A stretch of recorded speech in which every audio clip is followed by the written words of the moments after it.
Ian from In 30 Minutes Guides. Today I'm going to show you how to pay for a solo 401k, how to fund it for your business. If this video helps, please take a moment to like it and follow me. Let's get started. So solo 401ks, as I've explained in other videos, are this fantastic savings program for small business owners to save money, lots of money, for their retirement. These are much more effective than earlier types of small business 401k plans, such as an SEP or a simple IRA. And basically, you can use this if you have a partnership, sole proprietorship, C corporation, S corporation, etc. And it's also only you and your spouse. You cannot have any employees. So we qualify for this. We've used this. And practically speaking, what this means is for Fidelity, for instance, they call it a self-employed 401k.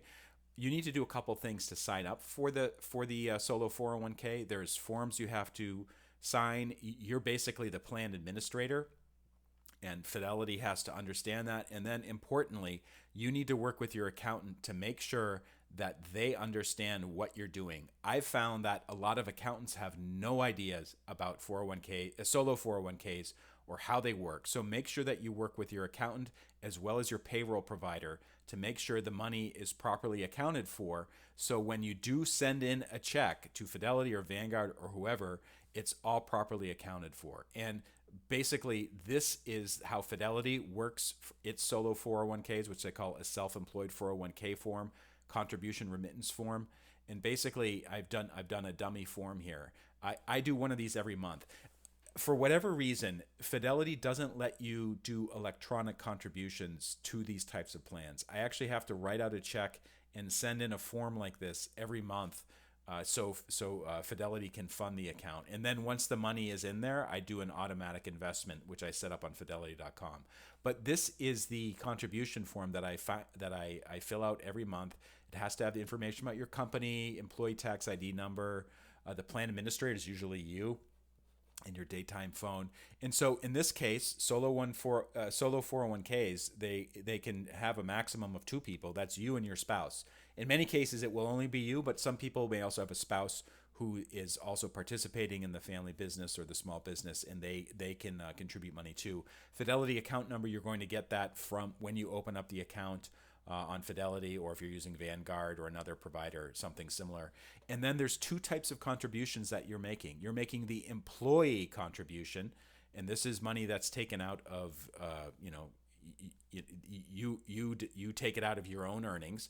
And then there's the employer profit sharing contribution. And actually, if you go to the IRS website, they kind of explain the difference between the two types of contributions. So the elective deferrals up to 100% of compensation, employer or non-elective contributions up to 25% of compensation. There's other limits that you have to understand on the IRS website. But let's say you've read through that, you understand that, and then you're getting ready to put the money in. So, in Tom's case, he's full-time for the company. So his monthly contribution for the current year is $800. Emma, his wife, is only working on this part-time because she has another full-time job somewhere else, so she works on the weekends. So she's getting a $200 per month contribution. It's the employee contribution, and then the employer is sharing money for each one of those. So these are profits from the company that are going into the 401k. And so basically, every month, Tom has to write a check for $2,500. Once they've prepared this form, once they've gotten the check ready and signed it, then they have to sign it as the plan administrator, and then the date, and put that in there. So print that out, send that in with the check, and it should be credited the following week, and then you can use it to invest and what have you. So that's basically how the solo 401k works.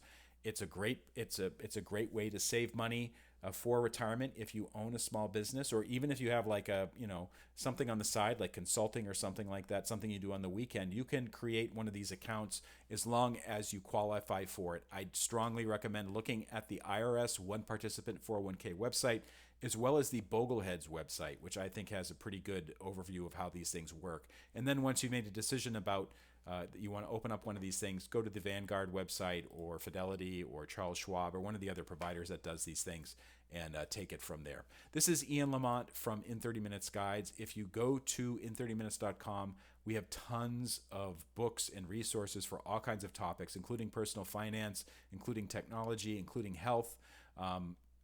All these topics, these books are written by professionals and experts in their respective fields, and you can find out more at in30minutes.com. Thank you so much for watching.